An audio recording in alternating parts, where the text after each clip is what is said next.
Hi again, everyone. Well, welcome to Unanchored Boston with Bob Lobel. I'm Mike Lynch. And here we go. We're in the latter stages of the month of April. We've had the Boston Marathon. We've had Easter Sunday. We've got the NBA playoffs underway. We won't talk about the NHL playoffs. Well, when do the Bruins play again? I got to check my schedule. I got an iPad over here, but I'll get it up for you. I promise. As always, we're brought to you by Cold Springs RV, your destination for all things camping. And where? We're in New Hampshire, of course, in the great George Gray. At George Gray's Lexington Toyota, which is right in the middle of the 250th celebration of the shots heard round the world. And George Gray, I'm sure, was a full participant in all of that. Thank you to George and the good people at Lexington Toyota. All right, we got a great guest today, back for the second time on this show. And as you will come to find out in the next couple of minutes, direct local connections between a little one with Mike Lynch, but a larger one with Lobel. So, Lobie, you're the senior member of the staff. Take away the formal introduction of another I Like Mike. The only Mike that I like is the one I talk into, okay? No, you guys are wonderful. All Mikes are wonderful. All right. Well, Mike Isenberg, I don't know what the connection is with you, so you're going to have to explain that, Lynchy. But Okay. Go ahead. What is the connection with you? Because I got a much bigger connection. Let Mike explain it. So I'm from Sudbury. I played basketball at Lincoln Sudbury High School. And in the state tournament, we played against Ramil Robinson, Mike Jarvis, Cambridge Ridge and Latin. And who was the referee for that game? Another I Like Mike, Mr. Lynch. Oh, my God. Was he able to keep up? At that time, he was. And, in classic my Mike form, I wanted to say hi to him because, he's Mike Lynch and I wanted to be a sportscaster. So where did I catch him? I caught him in the shower. Oh, good. That's too much information right there. There were no pictures. TMI. Well, did I let you play? Was I a good referee? Come on. You did. I mean, you lost by 15. Okay? To Ramil Robinson and a pretty good team. Are you still here, Bob Lobel? Oh, okay. Oh, right. No. I guess they probably sought the best possible referees they could find for a game of that importance. That's what I think. Right. Jake O'Donnell wasn't walking through that door. Andy Rudolph wasn't walking through that door. All right. Mr. Isenberg, filmmaker, speaker, WB Sports intern Hall of Fame member, and worked very closely with Alice Cook when he was there. We're going to talk about Alice and what happened in the marathon on Monday. But the reason Mike is here, not besides the fact that he's in the intern Hall of Fame, and he was a great intern, so we were able to predict great success for Mike Isenberg. Unfortunately, the work he did for us didn't help us any, but it certainly helped him. So Mike just wrote a book. You produced a number of films and documentaries, and you have all this going for you, but you wrote a book with Cedric Maxwell.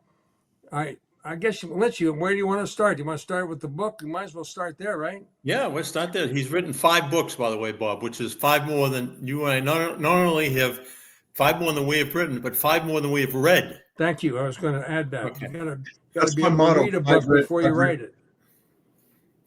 Okay, of all the books that you wrote, I mean, tell us, how does this rank? Is this the most interesting one, or have you had others that you? What was interesting about this one, guys, was the turnaround was very tight. The other books that I've written, and I wrote one with Max a few years ago called If These Walls Could Talk, Boston Celtics. The timetable was kind of like when we got it done. That was it. With this, when I talked to my publisher right after the NBA title last year, I said, I want to do a book about the Celtics winning the championship. And he said, okay, this was in August. And he says, we need to have this thing ready to go by November. And then it goes through publishing and all that business. So given the fact that they had a long season, 3 of the guys were in the Olympics, people just won the championship, so they took a lot of time off. It was really down to the wire getting it done. But it was a blast. I mean, reliving a championship is always fun, and hearing stories, that just makes it so much more interesting. Lynchy, I got to tell you this. Isenberg, where was his talent when he walked in the door at WBC? Where did you do? Check it out in the parking lot? You know, All I know Lynchy, is I don't know. One day Jim Baker called the office. Lynchy, this was correct. no, you know, Mike Lynchy, you know Baker and Harold and how Yes. tough he was on all of us. Yeah. Well, so he called the office. Isenberg answers the phone. You tell him what happened, Mike. Isenberg. So what happened was Steve Casper, they were doing an interview with the Bruins, and Steve Casper was in the background and he was naked. So Jim Baker calls. I have no idea what's going on. So he calls me up and he says, "Hey, this is Jim Baker. Can you tell me who the naked Bruin was?" And I have no idea what he's talking about. So I said, "Hold on." And I said to Alan Miller, the producer, I said, "Alan, Jim Baker, Boston Herald, what do I tell him?" And he says, "Just tell him we haven't identified him yet." So I do that. Then Jim asks for my name and how to spell it. Maybe I should have figured out that was a problem. And that night was Doug Flutie's first game in the USFL. And I was running up and down the hall. I really did a good job that day, making sure we got everything done. I get that done. And I come in Saturday morning. Alice Cook is there. And I said, "Boy, that was exhausting last night." He goes, "Yeah, you did a great job. Here's this note." And I said, "Okay." And it says, "Tell Mike Isenberg the next time he states office policy will be the last. Lobel."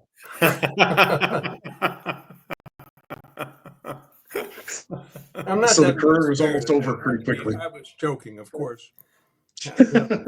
There's a lot of guys I would have liked to have, passed on, but a guy with your talent, clearly no.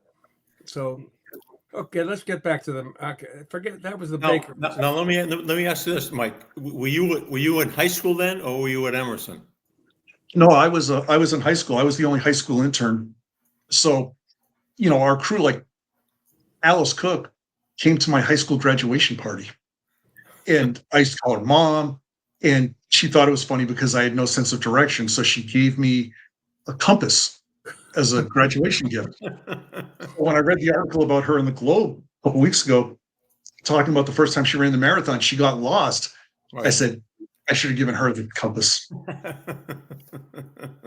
Well, she certainly did an amazing job yesterday or on Monday's marathon. But you talked to her, Mike, before she ran. You talked to her a couple of weeks ago. As much, she couldn't talk, but you were able to communicate with her. And I texted with her. I texted with her, and it was crazy because when she put out on Facebook that she had been diagnosed with ALS, she said, "I was diagnosed on December 12th, I think it was 2023. I looked in my messages, and the last time I had spoken to her was 2 days before that. So I sent her a note, and I just told her I loved her and anything I can do to help. And I sent her a copy of this book. Figured she had time to read. At that time, I didn't realize that she couldn't speak. And then I found that out. And so I wished her luck and told her I'd support her, any way I can. Lynch, and both you guys, this is what I understood happened during the marathon. When she got in, and because the ALS has robbed her of a lot of her verbal skills and the musculature, she couldn't swallow water. She couldn't take water in and became, dehydrated after about 3 miles. If she was doing 10-minute miles, dehydrated, and then had to go to the Framingham Hospital, and get whatever they do to get IV, and then I just think luckily her husband was able to take her to close to Boylston Street or something, that she could run down Boylston Street and cross the finish line. So what she was able to accomplish was just remarkable, considering she ran none of us are running that far. No, and she ran a marathon last year knowing she had ALS. Yeah. And this kind of set her up. I'm sorry, I got distracted because I lost your video picture in picture. I'll try to get you back. Go ahead. So that's that story. But Mike, go ahead and talk about the Maxwell book, right? Lynchy, that we were talking Well, about. there's two. There's a Maxwell book, and then there's another book on the championship, the 18th championship, called Banner Years. So there's actually two books that we can dive into. This banner year, there's the cover of the book, and everybody holding on right there. Let me ask you about this, Mike Isenberg. This ownership change now. There's so many.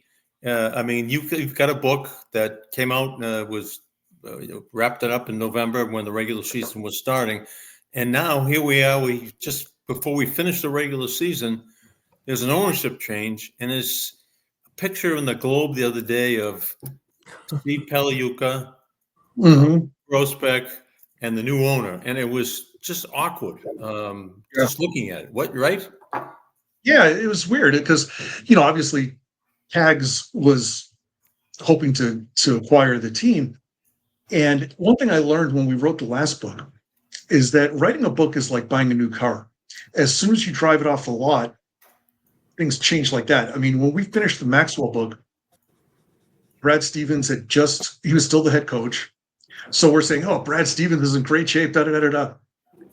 Okay, he's now the president. Ime Udoka comes, like there's a lot of change that happened right away. So this one, I think that was part of the reason why we wanted to get it done quickly.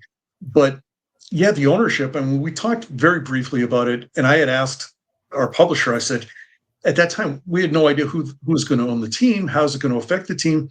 I mean, that could be a whole nother book because what they're going to end up doing with this second apron and all this stuff, it's, that's going to be fascinating.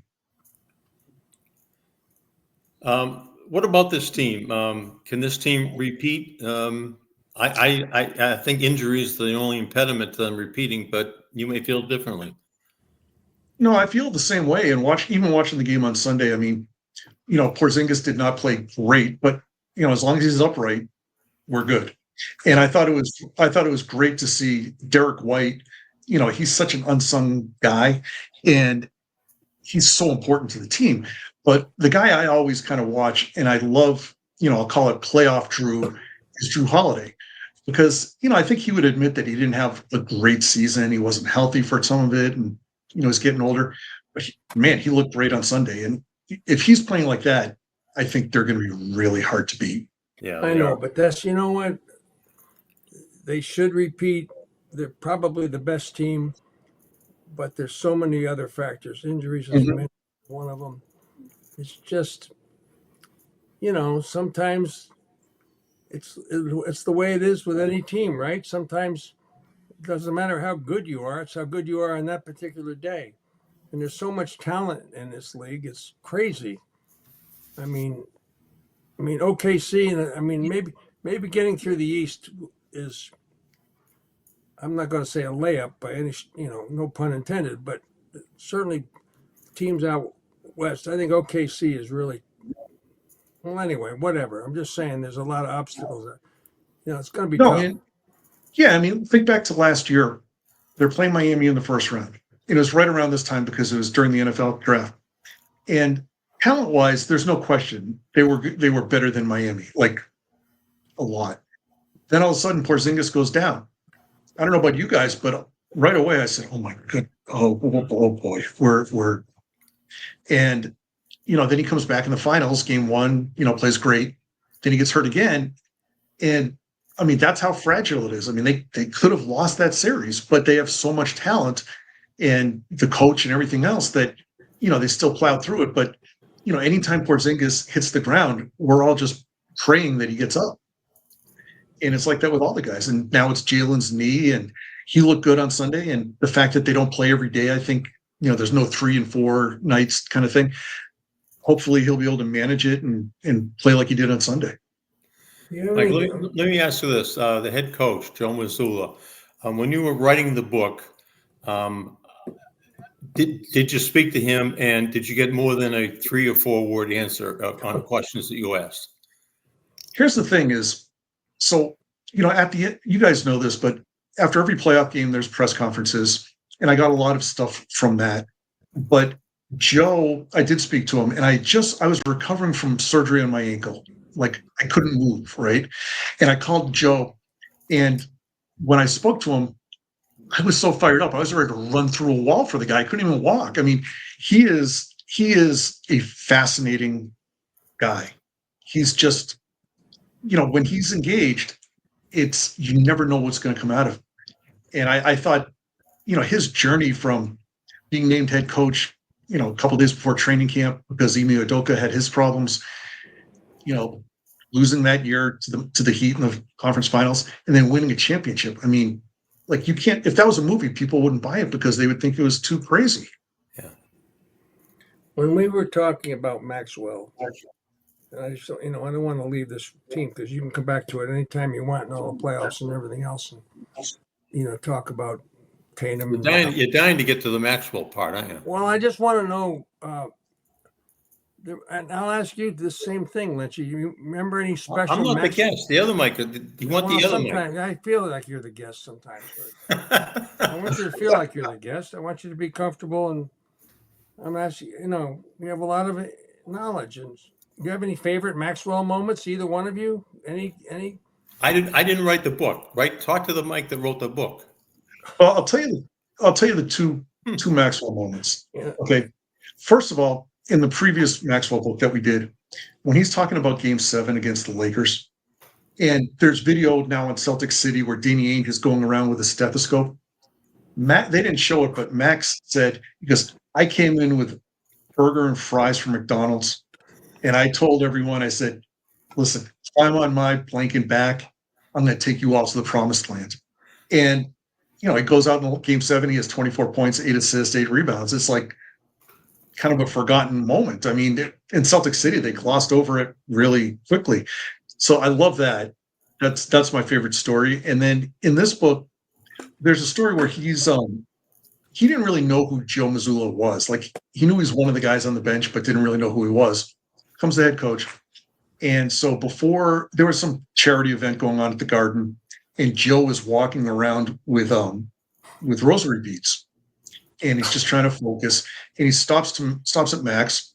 Max says, "Hey, coach, what's going on?" And Joe gives this impassioned what it means to be a Celtic. And he says, "You won how many of these titles?" And he goes, "I won this one and this one." He goes, "I promise you, we're going to win one." Tears coming down his eyes. So I asked Joe about it. I said, "Hey, Max told me the story." And he said, "You were like on the verge of tears." And he goes, "Well, that is not true. I was in tears. I was crying because I know how important it is to be a Celtic." And I thought that was really cool for a guy who, yes, he grew up here, but I mean, he's not Casey Jones who played for the Celtics or, Tommy Heinsohn. This is a guy who came from the outside. And for him to get that, I think really speaks volumes to him as a person. How does a guy like Joe Mazzulla not even get an interview for a head coaching job until he sort of falls into the Celtics job, because he was, of the 15 assistant coaches on the bench, he was, next man up. Yeah, and I think that I think I read that. So Danny Ainge, when he went to Utah, wanted to interview Joe and wanted to interview Will Hardy, who he ended up hiring. And I think that the Celtics said, "You can talk to one of them, but not both." And at that point, he had coached in college a little bit, had been a second row assistant in the NBA. I mean, he's not the guy that is jumping out on paper saying, "Hey, that should be the head coach of a contending team." You know what I mean? Well, obviously, somebody didn't do their homework on this guy. And now he does have a lot of talent, and there's no, but he now, I mean, very few coaches can go 9 deep. I would love to go to one of their practices and referee it, because I think the second team probably could beat the first team on any given night in a scrimmage. Well, it's kind of like the '86 team, right? I mean, yeah, Bill Walton and the second team would beat the starters all the time. But one of the things about Joe, and with the media, obviously sometimes he's a little challenging, we'll say. Well, he gets named head coach. First thing he does is he goes into the locker room. All the Tatum's there, Brown, all those guys, Marcus Smart, and he says, "Listen, you guys are great NBA players. I am not a great NBA head coach because I've never done it before." And I asked him, I said, you think about some of these coaches and the egos that some of them have, to go stand in front of a team and say, "Hey, I'm kind of like learning on the fly here. I go, what made you do that? And he said, I knew all the guys. And if I tried to come off as like, Pat Riley, knows everything, they would see right through it. So being authentic with them really, I mean, those guys bought in right away. Bob Bryan talked about it. He said, I didn't know who Joe was either, but when Tatum and Brown said, we're good, we like Joe, that's good enough for me. So they had built up a relationship with him when he was an assistant coach, and then when he ascended to the head job, it was just not even a transition. No, it was a continuation, really. And I thought that was like I just can't imagine being in a locker room with Tom Thibodeau telling people, I'm not really good at being an NBA coach yet because I'm learning how. It just doesn't seem like someone would say that. Usually when we interview people about books, we get a book ahead of time so we can talk about it. You're on the list. Well, I'm sure. I must have been the holiday weekend, and there are a lot of extenuating circumstances that I could point to. What's the name of the book? Can we start with the name of the book? Because we've talked about the book on that Maxwell. What's the name of the book, Mike? Until we get our copy, Lynch did say it. It's Banner Year. In a year. And it's just I guess I didn't pay attention to him. I'm sorry. What was it? The reason that I really wanted to write it though was obviously they win a championship. That's awesome. But the way that they did it was so unique because you guys have been around long enough to have Jaylen Brown and Jason Tatum together as long as they've been and not having won a championship. Like that doesn't happen. It happened to John Stockton and Karl Malone. But, Pippen and Jordan were together 4 years before they won. These guys were together 6 years. Yeah. And so it was a combination of the patience of Brad Stevens saying, hey, you know what? These guys are good. We're keeping that. But then the aggressiveness, let's go get Kristaps Porzingis 3 weeks after the season. Then, a couple days before training camp, hey, Drew Holiday. So aggression and patience. I don't recall a team built like that that's won recently. No, and normally pro sports, patience does not exist for any owner or general manager. And to go 6 years without breaking those two guys up is really something unusual. Well, what's interesting about it is I talked to Austin Ainge, who's the assistant GM, and I talked to Brad. The fans would say, oh, man, they haven't won anything yet. I mean, they've been together 6 years. They haven't won anything. Those guys looked at them as, they've been to the conference finals 3 times in 4 years. Like they haven't won the championship yet, but these guys are winning players and they're really, really good. And I think that one of the things that happened over last year, Max had said to me beforehand, he said, I've seen these guys play however many games together. Like they seem like they don't know each other. They're kind of like they high five once in a while, but there was no interaction. He said last year, though, it was really different. I mean, they were together. And even when Jaylen won the MVP for the conference championship and Kendrick Perkins was trying to come up with, oh, well, Jason Tatum was mad that he didn't win the MVP and all that. If you listen to what these guys are saying, they realized, I think, that, hey, we're both really good. We're all-stars, all that, but we can't do it without each other. And I think that was a big difference last year. Yeah. I agree. It always looked like I was, the old bubble. What were they really thinking? And all I can think of is that phrase that was hot for a couple of years. I didn't get enough touches during the game. I didn't get enough touches. And that's the impression I always had between those two guys. And Max loves, and when I say loves himself some Marcus Smart. And a lot of people were worried about when you traded Marcus, is he the heart of the team and all that? But I think bringing in a guy like Drew Holiday, who, has won a championship, won an Olympic gold, scored 50 points in a game once. But for him to take on the role that he did with the Celtics last year, where he averaged like 13 or 14 points a game, the adult in the room saying, hey, listen, I'm giving up stuff because I want to win. And I think that Jaylen and Jason fed right off of that. We haven't mentioned Derek White. I mean, I don't think there's a more clutch player on the team than Derek White. I mean, between the 6, 7, and 8 guys on that team, even Pritchard, not even Pritchard. He's probably going to win the Sixth Man Award or whatever. I mean, the guy's been phenomenal. They just really have elevated each other, especially the second tier guys. I remember when they made the trade to get Derek White, and I was actually in Boston. We were doing a book signing for a previous book, and I said to Max, I go, "This Derek White. I mean, I've heard of him. Like, what do we know about him?" He goes, "I just know the brother has a bad afro. That's what I know." And that night, he went out. They played the Nuggets, and he hit 3 or 4 3-pointers, gets a standing ovation, and all that. And that year he played well, but it's hard when you're traded in the middle of the season, and he didn't shoot as well at various points. But man, the way that he played last year and the way that he played this year, you talk about a steal. You gave up Romeo Langford in a first-round pick for Derek White. Yeah. I mean, that was like Arbekian, It is. You took the words right out of my mouth. Well, look, Arbeck, Ainge, Stevens. It was one of the things that's kind of interesting was that when you guys have been covering this a long time, look at when the Celtics have made major trades. They win the title the next year.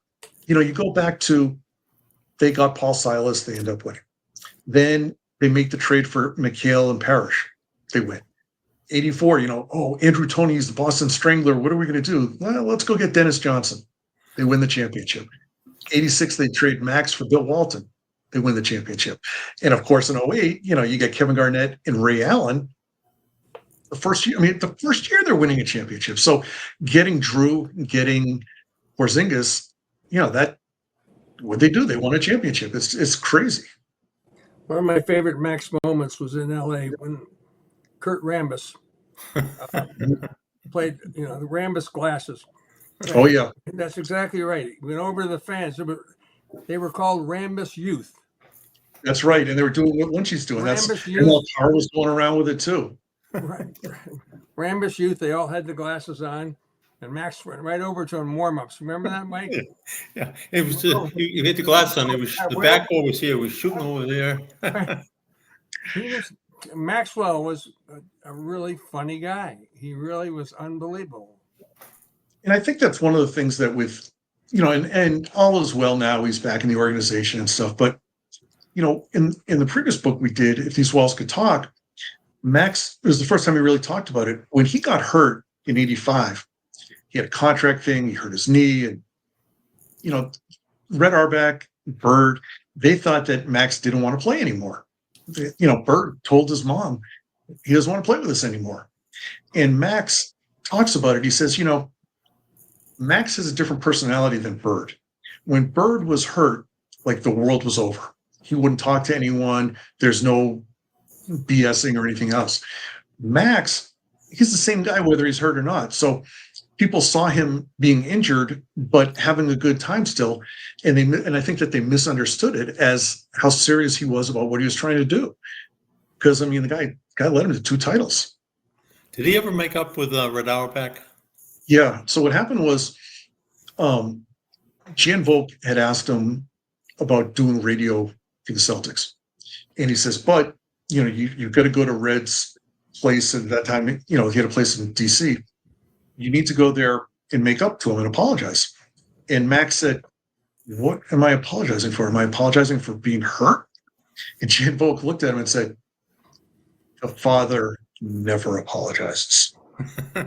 And so they went there, went over and they made up and all was good. And that's why he got his number retired too.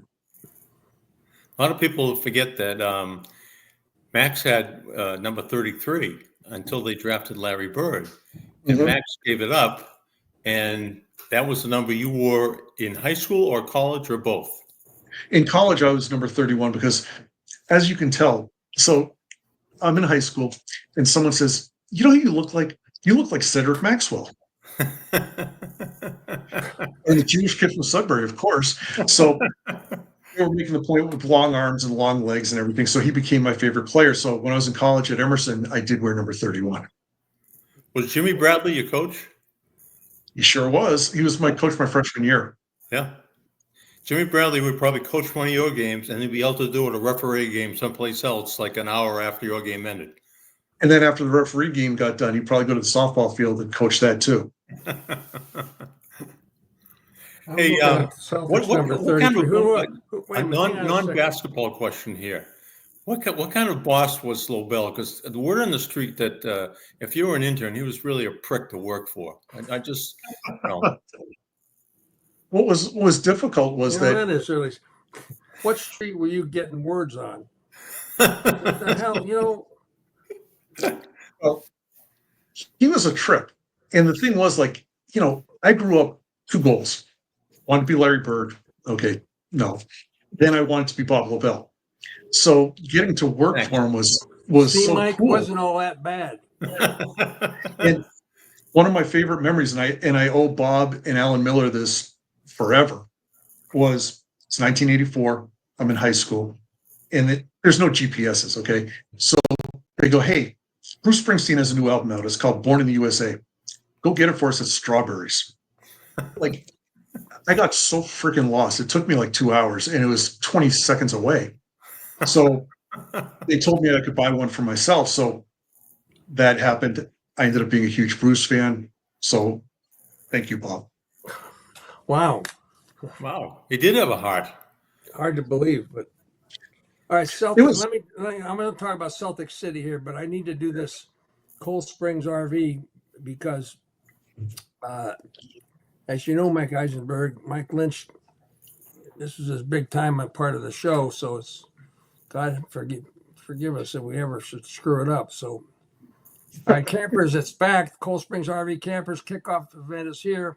Celebrate with huge discounts on new or pre-owned RVs. Go see the fantastic selection of travel trailers, fifth wheelers, motorhomes, pop-ups, and park models. Stop in for free food and big savings this weekend and tell them Lobel and Lynch sent you. RVs are about freedom. You can come and go as you please. Most of the time, you show up, you're tired of staying there, you don't like your neighbor, or you do like your neighbor. So you just come and go, whatever the situation demands. Cold Springs Campers Kickoff event is so big it takes 2 weekends, Saturday and Sunday, April 26th, coming up, and 27th, and May 3rd and 4th. Cold Springs RV in Ware, New Hampshire. So Where is that? Ware, New Hampshire. It's kind of north of Tingsboro and west of Goffstown. All right, make sure I go. Yep. Right, got it. Now the question, Mike Lynch. All right, Mike, you may or may not remember this, but remember John Madden had a Madden cruiser because he was afraid to fly. So Cold Springs RV, we've commissioned them to make a Lobel Lynchy cruiser. This is going to be like a motorhome like you've never seen before. And used to be a Lobel cruiser, but Mike got a little upset and decided to make it a Lobel Lynchy cruiser, which was fine with me. If he wasn't such a prick to work for as as an intern, they might be a little bit softer. So when it's built, we're going to give each one of our guests 1 week. You get to drive it from wherever you are to the West Coast, and you can take as long as you want to get to the West Coast. We'll fly you back. The only caveat is you have to pick somebody to ride shotgun with you and have a conversation with that person. And the rule this week is you can pick any Celtic, past, present, alive, or deceased, just one, to ride shotgun with Mike Isenberg. Who would it be?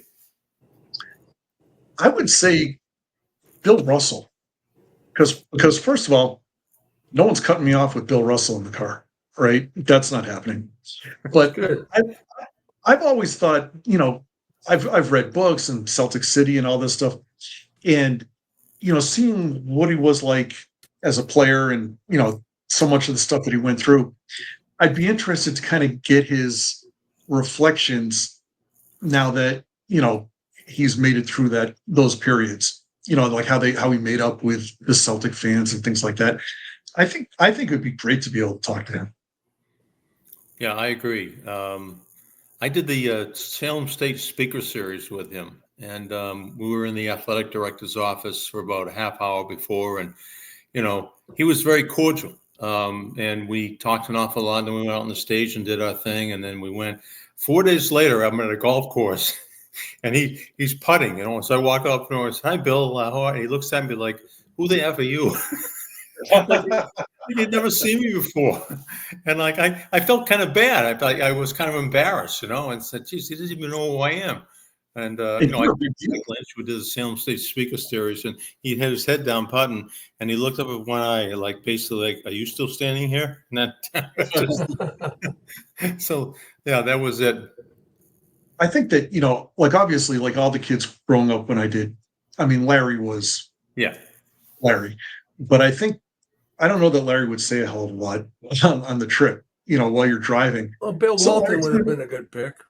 Who's that, Bill Walton? Yeah. Yeah, you could ask him one question and got to California from there. In fact, last time I saw Mike Lynch, I live in Michigan. And at the time I was working at Fox Sports Detroit, and he came for the ALCS Red Sox Tigers. Yep. And quick little side story is he's going through a divorce, and not Mike, me. And I had bet this woman at work, Red Sox versus Tigers. So the loser had to buy lunch. So she had to buy me lunch.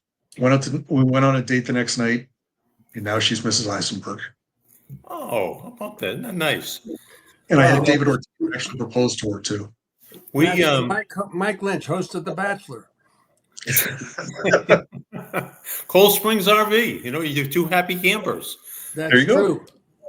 You guys must have camped together. In that series, the day off was Columbus Day, Monday, and we landed, took a cab to the hotel, with GM the things, the three tubes or whatever, West, I think it was, and then we cabbed over to the workout, and we finished the workout. We went down the street and stood in front of the Fox Theater, and a guy pulled up in a van. Now we're ABC. He worked for NBC Detroit. He says, "What are you doing?" He says, "Well, we're waiting for a cab." No cabs came by. He says, "Get that equipment in my van right now and shut the door." He says, "You're not standing on all that. That stuff is going to be gone in 10 minutes if you don't get in my car and let me take you to your hotel right now." And I was like, I wasn't scared, but I was scared after he told me that. Yeah, Detroit, I've lived here since 2006. I live outside of Detroit, and it's really come a long way. I mean, ever since Mike Ilitch, who owned the Tigers and the Red Wings, they built a new arena for the Red Wings, and now the Pistons play there too. Yeah, Little Caesars, Little Caesars Arena. So, I mean, downtown has just taken a dramatic upturn. Good. Since I'm here. Good. Well, thank Eminem. Because I tell you, we the media seats for the baseball were out in left field, right, almost down the left field line, so cold, and it was freezing. And I swear to God, I could reach out over the thing and almost touch Ford Field. That's how close it was to Tiger. Was then it was Comerica Park, I think. It's Comerica Park. Yeah, but I mean, why don't we have something like that? It was so freaking cold. The year before that, the Tigers played the Giants in the World Series, and we were out in left field, and I mean, like I couldn't feel anything. After the third inning, we went down near the clubhouse and watched the rest of it on TV, so we could hear the Giants celebrating when they won, pounding on their lockers and stuff. But it was freezing. Lynchy, you were fortunate; you didn't have to go out to Detroit and cover the Nancy Kerrigan story. No, Mike Dowling got that assignment. Why me? Yeah. Why me? That story had legs. And by the way, Mike Dowling, who good. That's a good line, Mike. Mike Dowling, who worked guys, did you hear what he just said? It was a great line. That story has legs. Mike Dowling, who worked for both of you guys, people thought he was my dad. So, because I was always working on the weekends, and they're like, "Why is this high school kid here? Oh, receding hairline. Okay, it must be the same guy." And so, him and Alice were like mom and dad. And so, I'm glad I missed the Nancy Kerrigan stuff. You have one unique quality, that is that you were an intern for Bob Lobel when you were in high school. And the rule is, I think you have to be a sophomore in high school to legally get into the building, but you found your way in and it helped your career. And we had an intern that came his sophomore year in high school. He talked me into it, Tony Maserati, who also has a receding headline. So the two guys, he's from Waltham, you're from Sudbury. You both weaseled your way in as interns while you were in high school. And it was like the movie, What About Bob? You never left. You were there forever. Well, it's true because I was an intern there. Then once I got to Emerson, I was doing an internship at some public relations company down near Garden. And I saw Bob. Bob was walking down the street and I was talking to him. And he says, "What are you doing?" I told him, I said, "Yeah, they're like this PR company is skiing and stuff." He goes, "Why don't you come back and work for us?" So I was back.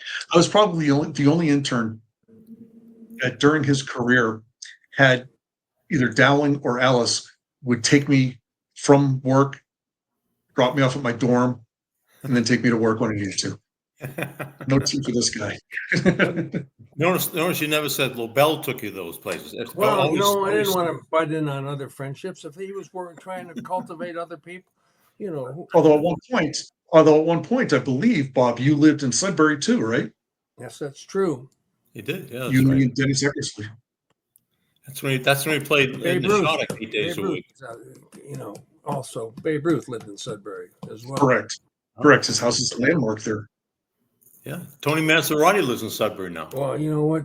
There you go. Oh. Celtic City. We have a clip. We have a trailer clip on Celtic City.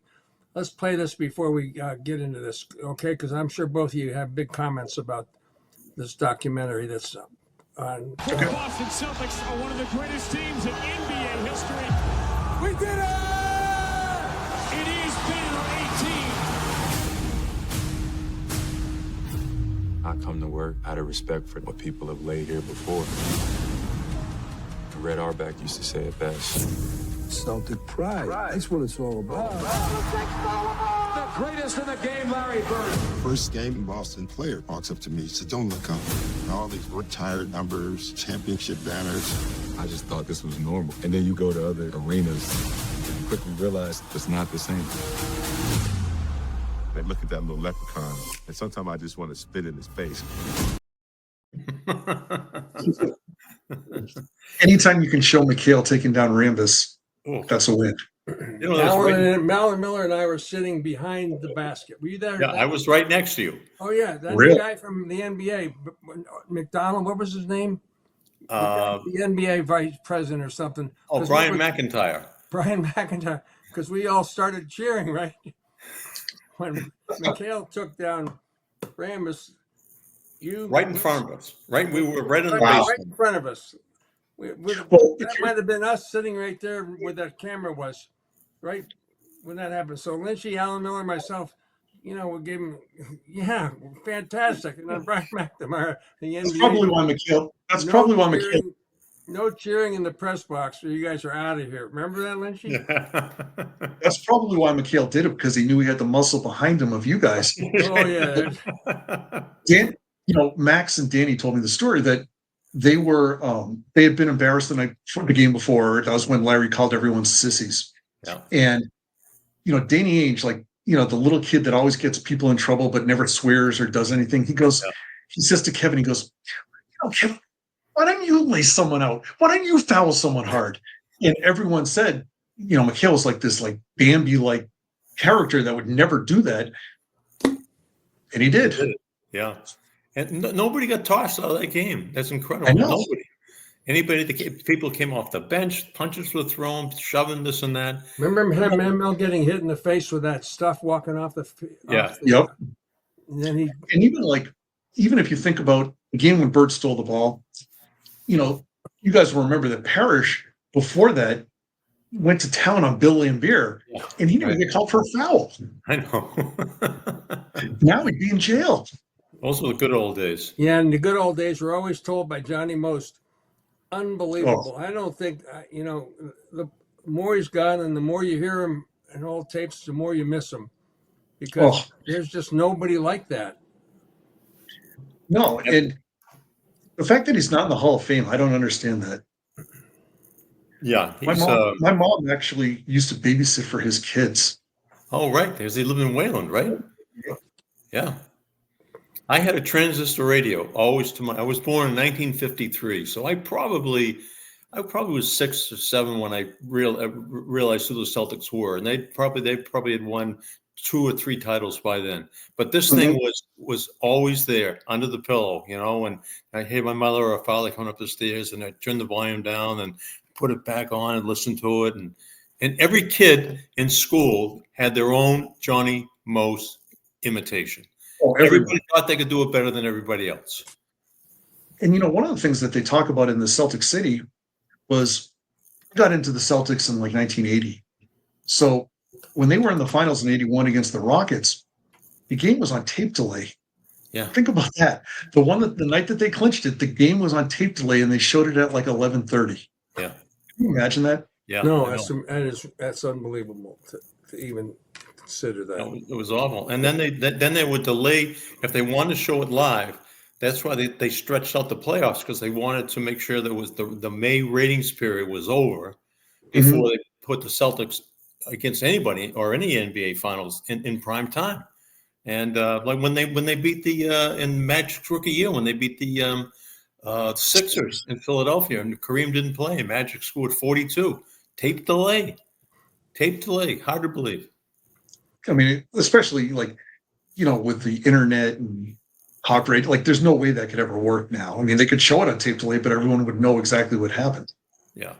That's why sportscasts on all the network, all the local sportscasts suffer because everybody's got cell phone information before the show even begins.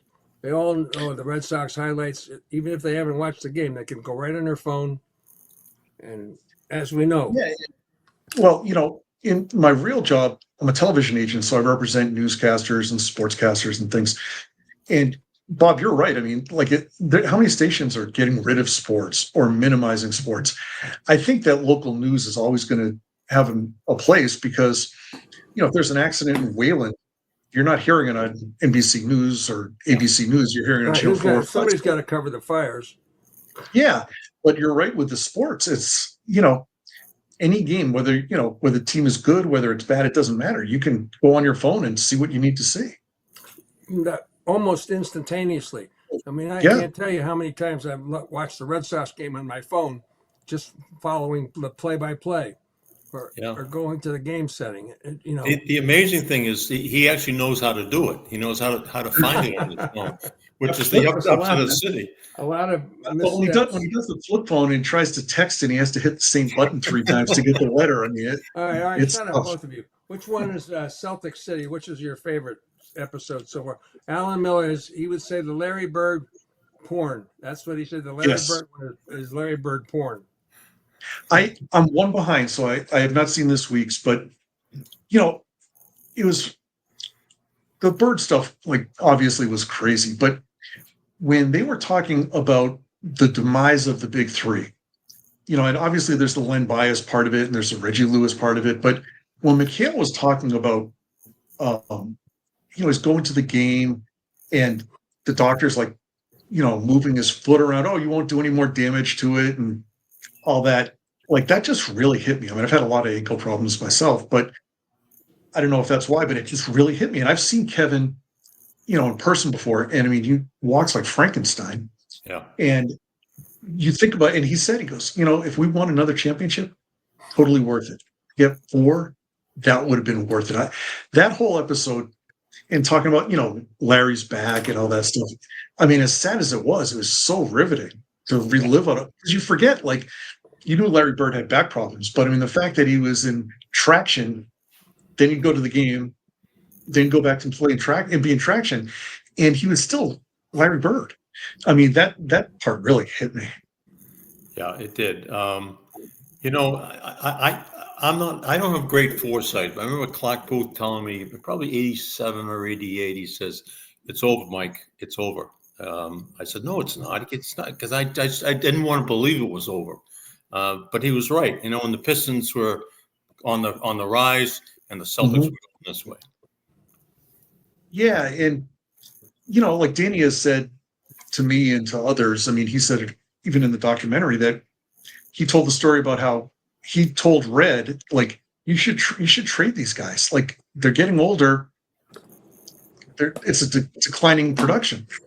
And of course, Ainge got traded like 6 months later. But just in talking to the guys, like, they know Larry was not getting traded. Period. End of discussion.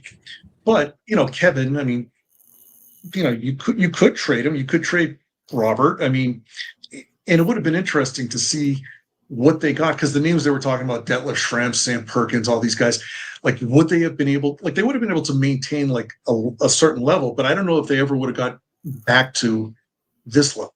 Yeah. There was no magic in the Garden. They were just another team. Well, and the other thing that really hit me too was when Pitino, when he came here and everyone thought he was getting Tim Duncan and all this, and I'm at that time I'm working at ESPN, and so I'm in Connecticut, and I'm like, this is awesome.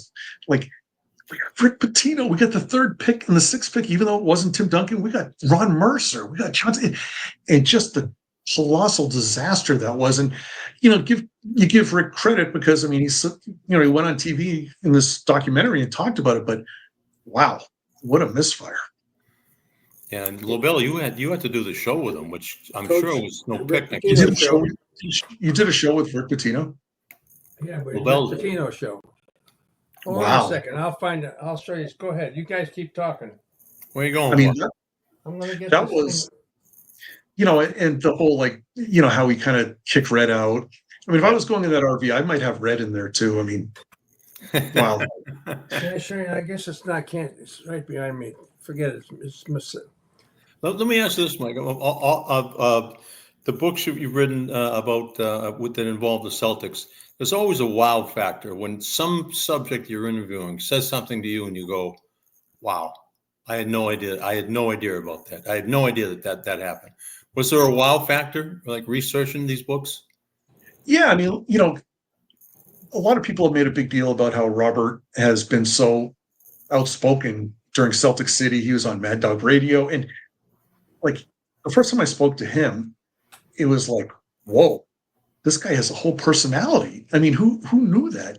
Yeah. So I was intrigued by that.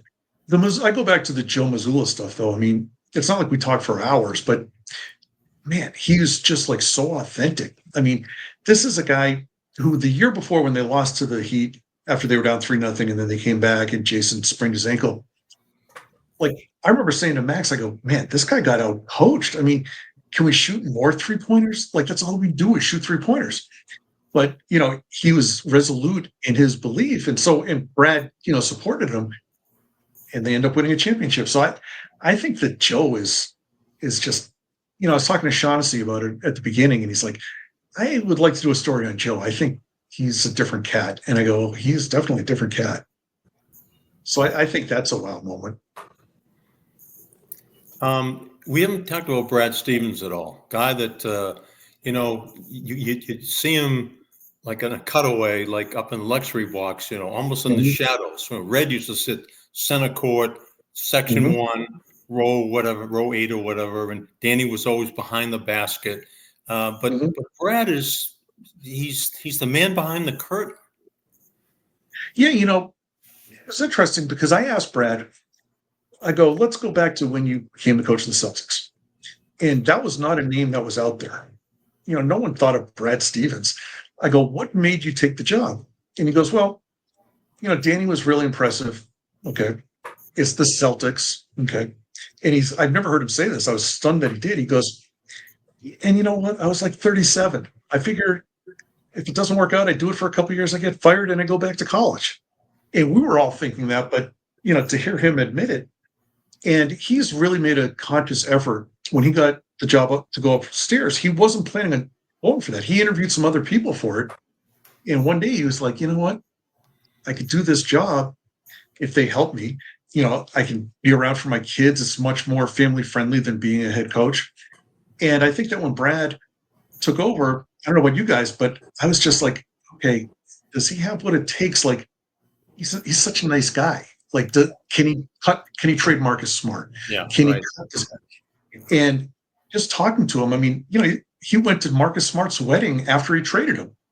Wow. Like, I wanted to ask him what he got him, because I mean, what do you get an NBA guy that he just got him traded? a compass. Exactly.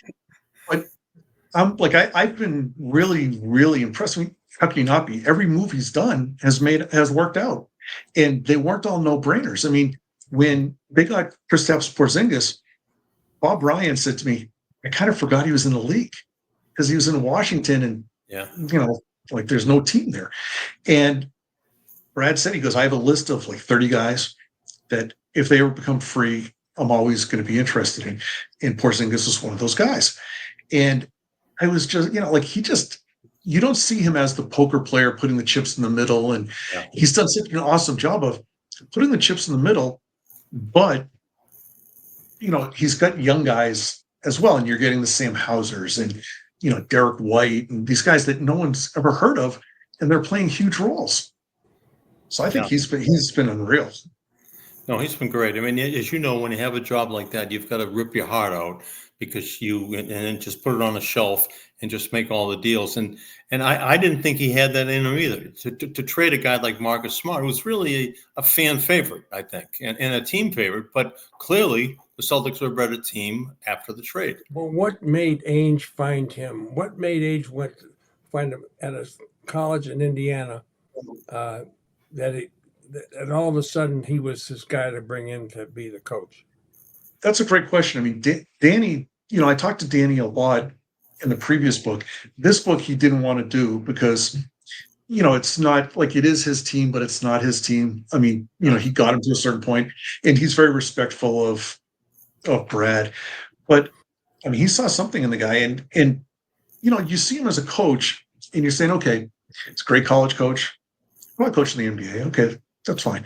But to be a GM, to be Red Auerbach Jr., I mean, Danny was a guy that always hoarded assets, right? He had, that's how they ended up getting the number 3 pick to get Tatum.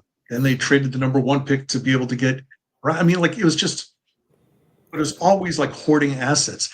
And Brad, like Max said, he goes, Brad was like, he takes over the job. And it was like he had a credit card and just said, I'm maxing this thing out. And pay this guy, trade. And they did all this stuff. And I don't know what would have happened if Danny was still here. I don't know if they'd get Porzingis or if they'd get Rue. I mean, I'm sure they'd be interested, but it takes something to be able to pull the trigger and just say, okay, we're going for this. There's no safety net, so let's go. Because what if Porzingis played 40 games last year, gets hurt with whatever, and they don't win the championship? Then everyone's like, you trade Marcus Smart for this injury-prone guy who has never won anything. What do you do? And you signed him right away. Yeah.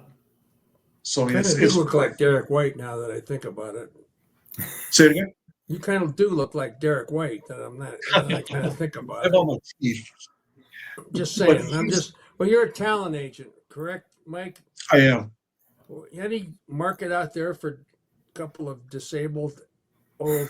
Well, I wouldn't say old, but I would say knowledgeable, experienced, disabled, experienced guys. There's a podcast called Unanchored. I think that they were looking for 2 hosts.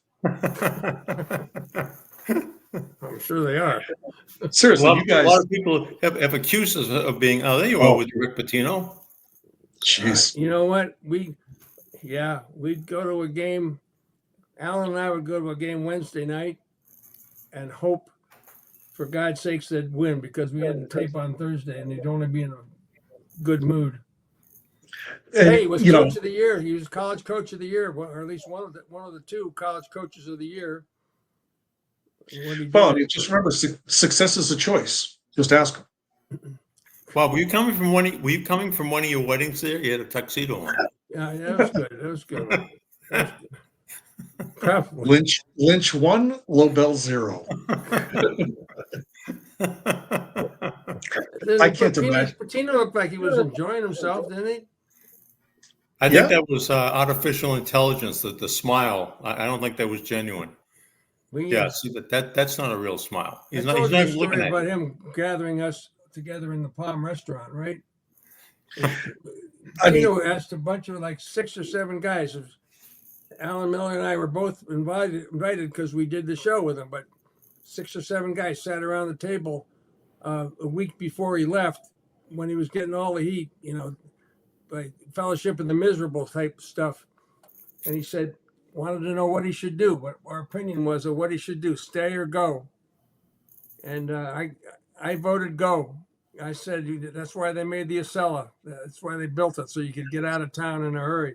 And I thought he was going to stay, and then he turned, and like 3 days later, he left. Well, you mentioned the Fellowship of the Miserable, and obviously everyone knows the Larry and Kevin aren't walking through that Great door. quotes in town, right? But the Fellowship of the Miserable, really, it's true. I mean, if you think about sports radio, no one calls and says, man, this Celtics team is awesome. What do? They call and complain. Oh my God, I can't believe they have this guy as the 15th guy. And so he was right about that. But I'll always remember, and I think in the Celtic City thing, he talks about it. He said his biggest shortcoming was as a GM, not as a coach. Because, I mean, if you can coach, you can coach. But this is a guy, you guys will remember, first of all, there's Travis Knight. He signed him to a 7-year contract, and boy. And then the other one was he signed Chris Mills to like a 6-year, $42 million contract and traded him before the end of training camp. Yeah. I mean, you can't make that up. It's like the old ABA. Very impulsive. Probably too impulsive for his own good. And for a guy who had, a 10-year contract, I mean, if there was anyone that could afford to be patient, you would think it would be him. Did you ever ask him, Bob, why he stripped Red Auerbach of the title of president of the Celtics?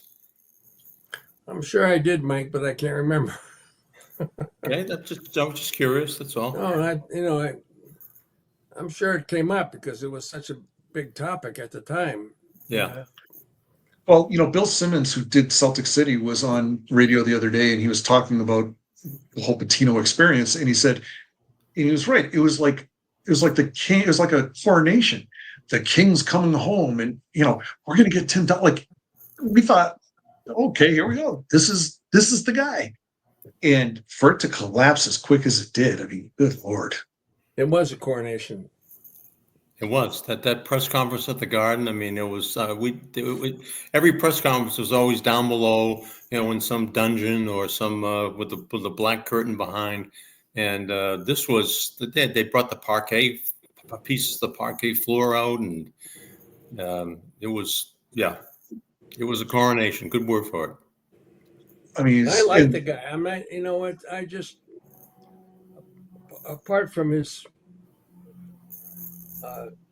failings as the general manager of the Celtics, he was a likable guy. I mean,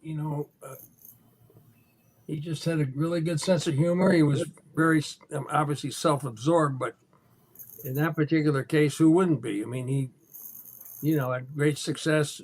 Went on for BU. The whole litany of places that he went.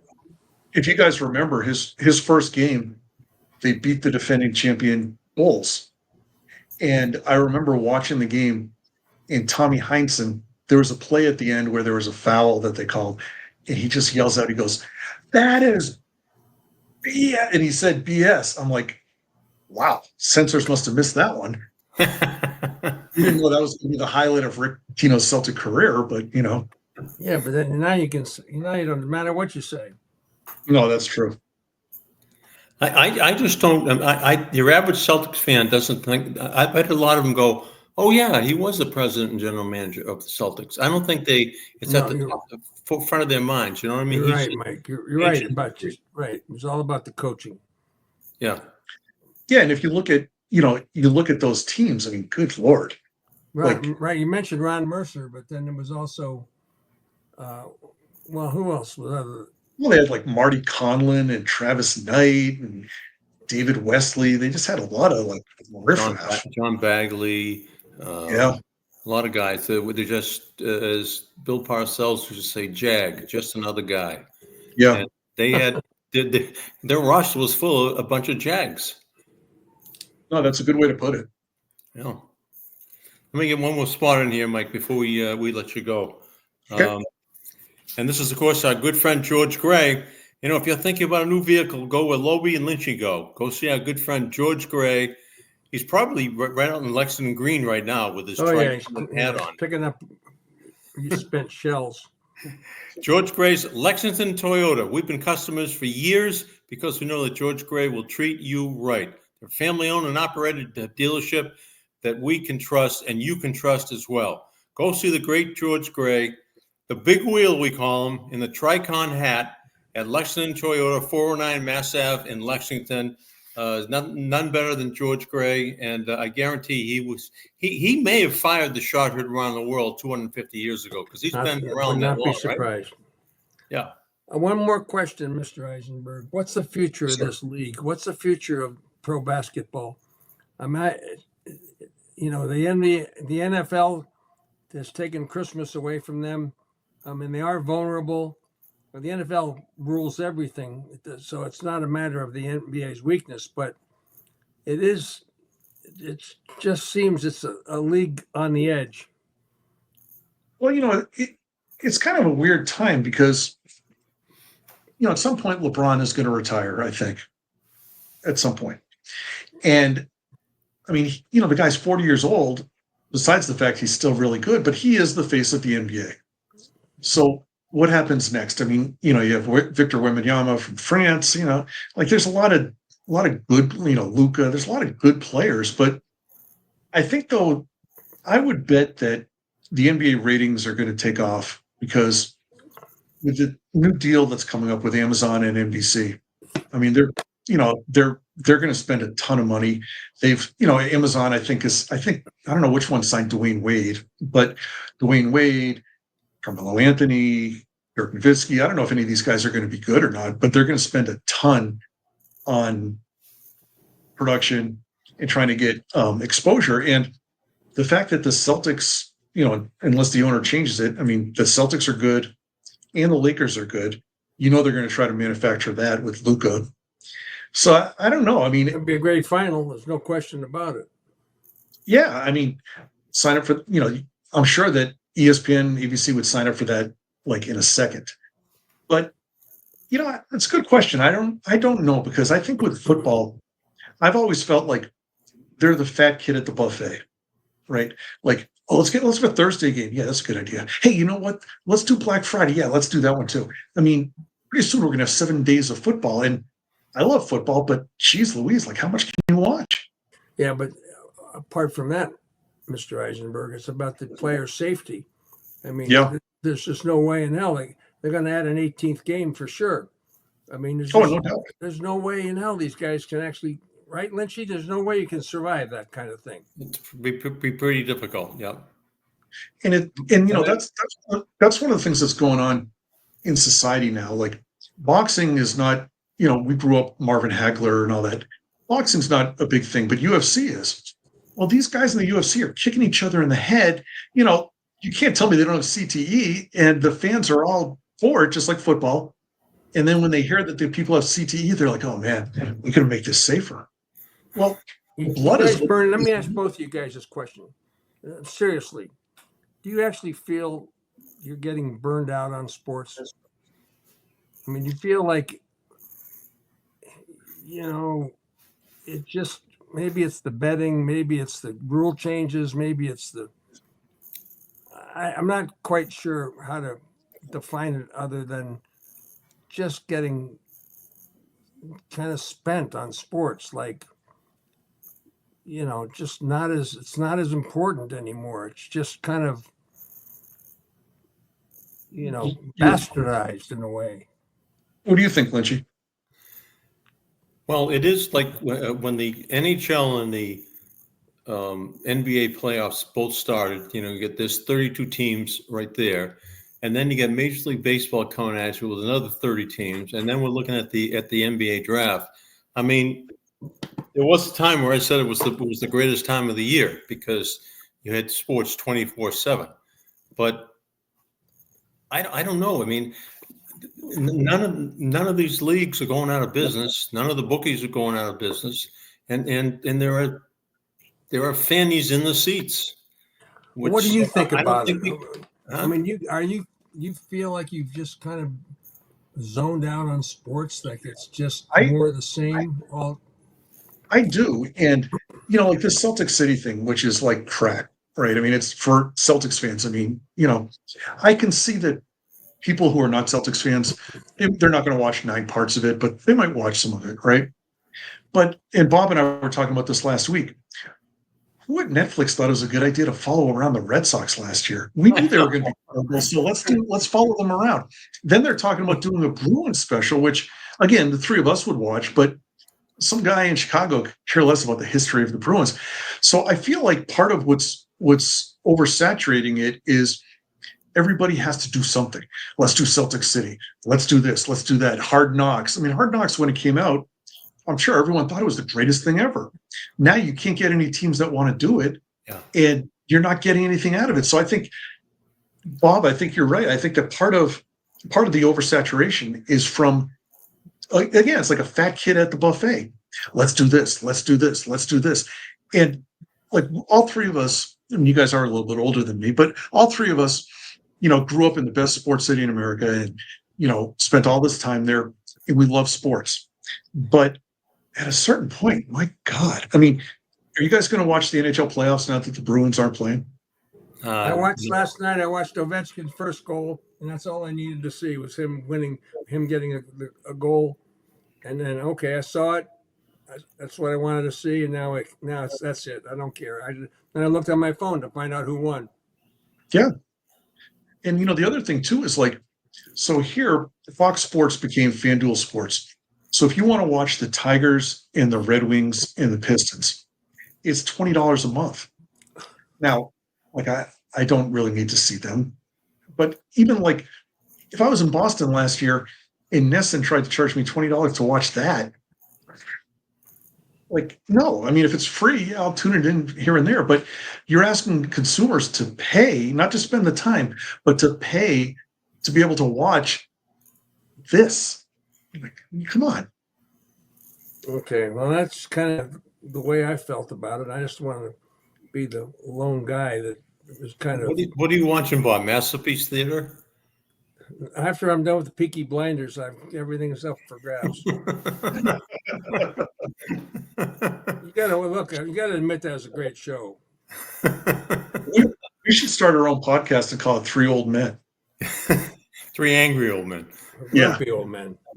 Exactly. That's the name of our show, Unanchored Boston. A lot of people will say that we were unanchored maybe about 30 or 40 years ago for a long time. I told you I wanted to change the show to Disabled List. I thought that was a great name. I like that.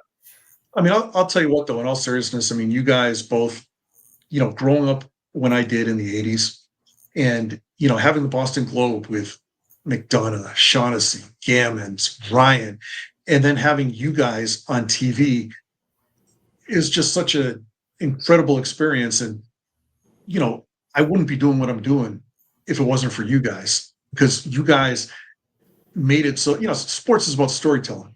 So, Larry Bird, Cedric Maxwell, and the Celtics, there was a story there, and you guys told the stories, and being able to, be an audience for that helped. It inspired so many guys. So, I mean, it's really an honor to come on with you guys. Oh, well, thanks, that's Mike. really nice of you, Isenberg. But you might be eligible to be the Secretary of Defense if you just kind of hang around, because there might be a job opening. I'm like a fungus; you just can't get rid of me. Everything Mike said is true about that particular era. But when it was going on, I didn't realize how lucky we were. I do now, and I was lucky to have that job for a long time. But I think we were really lucky to be doing it at the time we were doing it. And not only that, but you guys, like when I was growing up, the Celtics won 3 titles. The Red Sox made the World Series. The Bruins made the Stanley Cup. Patriots made the Super Bowl. So it was like, oh my God, this is the golden era of Boston. Yeah. Well, then the 2000s came, and it was like, boy, we were losers back then. We only won 3 championships. And and I've talked to Ryan and Shaughnessy about it. I mean, think about reading the Boston Globe. The fact that there's a Sunday sports page that has a column on hockey, football, basketball, and baseball. You guys know, you read enough stuff. That's not what happens around the country. And to have those guys and then have you guys, I mean, I remember Mr. Lobel flying back and forth from LA when during the finals, having to go back and forth because there were legal situations going on in Boston and all that. Like, it was just such a great time. It was incredible. Hey, there we are. Wow. Baseball bets. I got my shorts on the far right. Yeah, dressed for the occasion. It's Lobie. It was Lobie, Dino, Frank Malicote, and then me. Oh, Frank Malicote is in San Francisco now. Music. Yes, they did wear right there. Look at that. Dino's still looking smug, isn't he? Huh? He's punchy. That's so unlike him. So really. I just want to finish off by in the same place that we started, and once again congratulate Alice Cook and wish her the best. I mean, for all of us. So you guys were really on top of it to start this podcast, and she did great. So we all were happy And about it. if there's any young high school sports nuts out there, you too can be a Mike Isenberg. Just weasel your way into a job with somebody like Lobel or Lynch, and make sure you're willing to do it for little or no pay for a while, and you can be a Mike Isenberg. Do they still have high fives? Yeah. Maybe you could be a high five. All right. Mike Isenberg, an author, producer, you name it, everything in sports. Spectacular, 5 books. Banner Year is his latest book, and we're just so glad to have you on, Mike. Thanks again. Such an honor, and I mean, we could do this for hours. I appreciate it. Good job, Mike. Both of Mike's. Thanks. Okay. Unanchored, don't forget to follow us at unanchoredboston.com.